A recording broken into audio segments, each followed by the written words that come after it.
Fala, gente, sempre bem? Sempre bem, né? Bom, hoje a gente está aqui para fazer uma reflexão, né? Sobre esse livro que vocês estão vendo aqui, né? Que é A Angústia de Tentar Ser Feliz, que é o livro que eu escrevi com muito carinho para vocês, né? Bom, e nós vamos tratar aqui sobre amadurecimento, uma reflexão para autoconhecimento, para você melhorar, ser a sua melhor versão que você pode ser no hoje, né? E o livro fala justamente sobre isso. O livro é um livro que conversa com você. Olha lá, eu recomendo você comprar, tá bom? Não é porque foi eu que escrevi, não.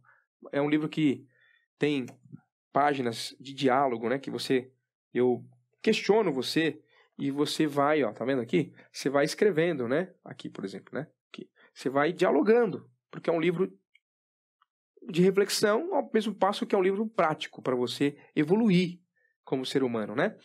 E nesse livro eu trabalho a ideia do FAP, que é um método que eu criei, que é família, altruísmo e positividade. Família, de Bert Helling, psiquiatra alemão, que cria inclusive a constelação familiar, que é uma abordagem da psicologia, e que eu acredito que no final das contas, o que nós fazemos, as atitudes que temos, são atitudes que são, às vezes, que nós herdamos por aprendizado familiar. Como assim? É inconsciente, a gente não percebe isso. Então, às vezes, eu tenho uma atitude, um comportamento tóxico que é herdado de família, que vem de geração em geração, às vezes, contaminando a nossa família. E é interessante que, às vezes, nós temos um nicho, um núcleo familiar tóxico. Ao passo que se você se destaca um cadinho só, como diz o mineiro, né? Você destaca um pouquinho só financeiramente, você se destacou um pouquinho emocionalmente, conjugalmente, você está vivendo um pouquinho melhor do que o montante da sua família, você é marginalizado. Porque inconscientemente, às vezes na sua família, para você se sentir aceito naquele grupo, você tem que estar repetindo o padrão de comportamento tóxico que vem de geração em geração contaminando a sua família. Então, na constelação familiar, nisso nós vamos trabalhando no livro uma reflexão para você se livrar desse comportamento. E você ter a percepção, a autopercepção de fazer uma autoanálise para que você não caia nessa pegadinha. Porque às vezes você está tendo... A vida humana é assim, tem várias facetas, né? Você tem a faceta... Quem é a versão Caio financeira?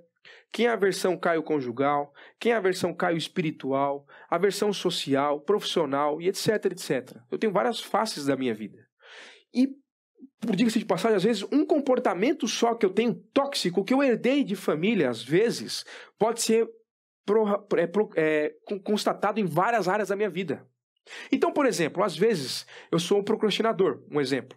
Então, eu procrastino na minha questão financeira, procrastino na minha questão conjugal, procrastino na minha vida espiritual, na minha vida emocional, na minha vida física, praticar esporte, na minha vida social e etc. E esse mesmo parasita, esse mesmo comportamento tóxico, ele é identificado em várias facetas da minha vida. E esse comportamento tóxico, ele é o que vai destruindo a minha vida. Às vezes, esse comportamento ele é herdado de família. Estou dando um exemplo para vocês. Então, no livro aqui, eu proponho essa autoanamnese, vamos dizer assim, essa autoanálise, para você se identificar e perceber, aqui eu estou pecando. É aqui que eu estou errando. É isso aqui que eu herdei do meu pai. É isso aqui que eu herdei da minha mãe, que por vezes está sendo herdado de geração em geração. Quando eu tenho essa percepção, eu tenho que mudar o comportamento. Não adianta eu só saber, eu tenho que ser prático. Né? E toda mudança, ela é doída. Toda mudança, ela mexe com estrutura neurológica. Não é só comportamental. Você está falando de ligações sinápticas. Você está falando de hormônios. Está falando de uma estrutura cerebral já moldada na sua cabeça, no seu cérebro. Então, essa mudança, ela vai ter que... De repente, você está condicionado já a um comportamento tóxico, limitante na sua vida, que, como eu disse, pode vir de geração em geração, que já está estruturado neurologicamente no seu cérebro. Então você vai ter que reestruturar isso e mudar a questão de comportamento. Mudar isso demanda trabalho, disciplina, foco, determinação, porque você está mudando a questão neurológica. E, em média, essa mudança, o tempo mais difícil, o processo mais difícil é os 3 primeiros meses. Porque você está saindo da zona de conforto. E toda mudança comportamental altera a zona de conforto, altera a parte neurológica. Você vai ter que reformular hormônios. Olha só que coisa incrível. Então você não está falando só de questão de pensamento, você está falando de questão de pensamento, questão de comportamento, questão de linguagem, de fala, questão neurológica, de hormônios. É uma estrutura muito complexa. Por isso que você tem que querer verdadeiramente mudar. Não basta só filosofar, tem que praticar. Essa prática é a mais difícil. Família é isso. Altruísmo, de Auguste Comte, o pai da sociologia, inclusive, ele trabalha a ideia do altruísmo. E toda vez que eu tomo uma atitude egoísta, as minhas escolhas são só para preencher o meu ego, os meus desejos, nesse momento, é quando eu estou fadado ao fracasso. Porque um líder de verdade, ele nunca pensa em si mesmo. Ele está sempre se colocando de forma secundária porque ele tem que pensar sempre na coletividade. A coletividade é o que importa, o projeto maior é isso, né? O que mais falta hoje no mundo é líder. O que mais falta no mundo hoje é pessoas altruístas. Só pensam em si mesma. Por que os casamentos estão se destruindo? Porque é cada um puxando a corda para um lado. É cada um pensando em si mesmo, egoístas. Então, a esposa quer fazer só isso, o esposo quer fazer isso, e o filho fica no meio, a filha, os filhos ficam no meio lá, querendo fazer cada uma a sua coisa. Então, a estrutura familiar vira uma zona de combate por interesses egoístas. Ninguém ali está disposto a pensar na coletividade, por exemplo, né? Então, o altruísmo é o que mantém, segundo Auguste Comte, a sociedade saudável. A sociedade só progride ao longo da história, só irá progredir se nós formos altruístas. Pensarmos no coletivo. Agora, o que está mais em pauta é a questão ambiental, né? Aquecimento global, papapá. Se nós não pensarmos no coletivo, se nós não pensarmos nas gerações futuras, a gente estraga esse país, esfola o país, esfola o planeta, acaba com todos os recursos naturais. Porque a gente só pensa na gente, na nossa geração. Eu não penso na geração da minha filha, dos meus netos, das próximas gerações que virão, porque eu não vou estar aqui mesmo, né? Então não me interessa se vai ter água, se vai ter recursos naturais necessários para as próximas gerações. A gente não pensa nisso porque enquanto eu não vou estar mais vivo, o que importa? Então, o lema, o legado da nossa geração, o slogan da nossa geração é o egoísmo. O nosso maior parasita hoje é o individualismo.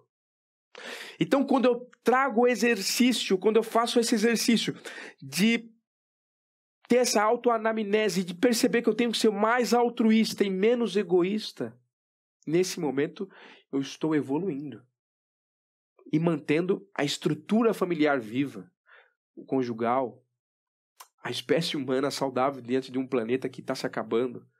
Né?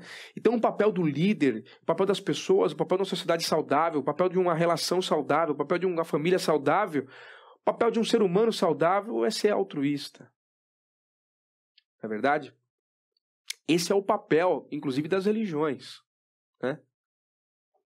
O papel das religiões é essa.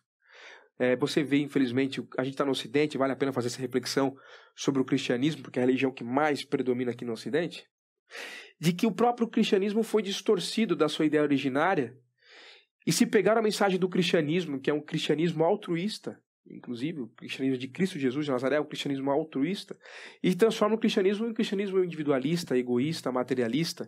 Por exemplo, a teologia da prosperidade é isso. Pensar em você, crescer, prosperar, riqueza, não que não seja correto você pensar em crescimento profissional, financeiro, não tem nada a ver, mas isso não pode ser a razão da sua vida, porque aí entra no terceiro fator do FAP, que é família, que eu já tratei, que é altruísmo, que eu tratei agora, e agora entra na positividade. O que é positividade? Positividade é você ser uma pessoa que enxerga os problemas da sua vida, não como vítima, mas o cenário muda quando eu enxergo os problemas da minha vida como algo que fosse uma espécie de degrau para eu me alavancar, para eu evoluir em todas as facetas da minha vida, espiritual, financeira, emocional, conjugal, social e etc. Então, eu vejo os problemas da minha vida como uma espécie de degraus para que eu possa subir e evoluir. Porque no final das contas, os problemas têm este papel, fazer você amadurecer, fazer eu crescer, fazer eu aprender com os erros, fazer eu me desenvolver.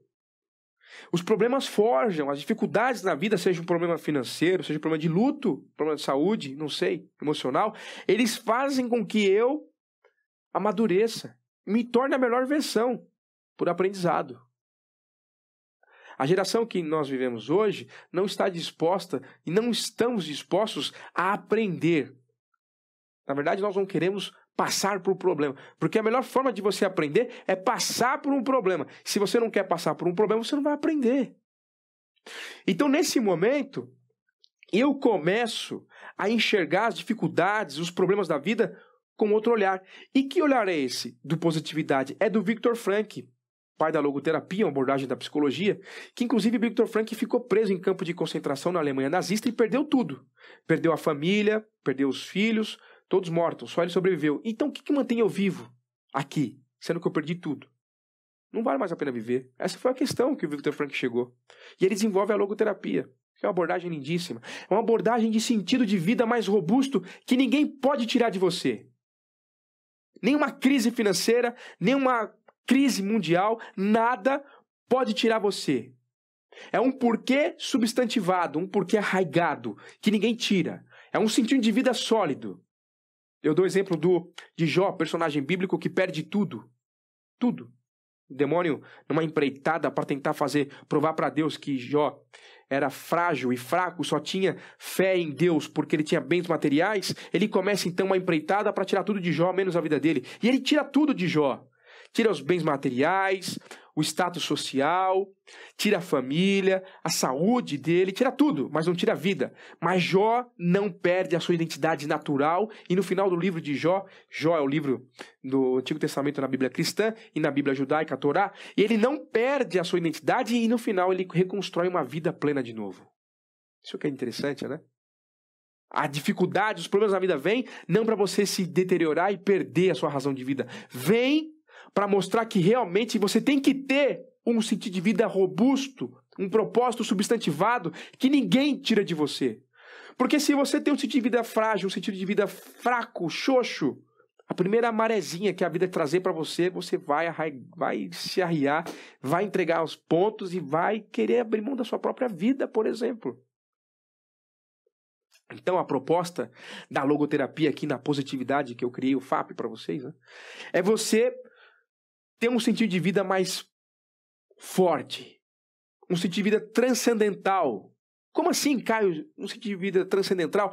É um sentido de vida que transcende bens materiais.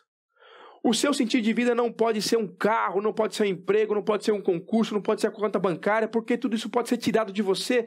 O seu sentido de vida tem que ser algo pleno, transcendental, até espiritual. Transcendental no sentido de transcender a matéria. É meio que espiritual mesmo. É algo muito pessoal, pleno, a razão da sua vida.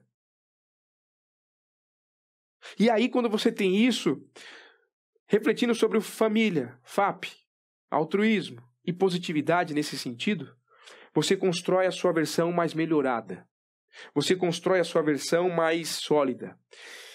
E na positividade, ainda para encerrar, é como se eu passasse pelos problemas da minha vida para, de alguma forma, ter a melhor versão do Caio.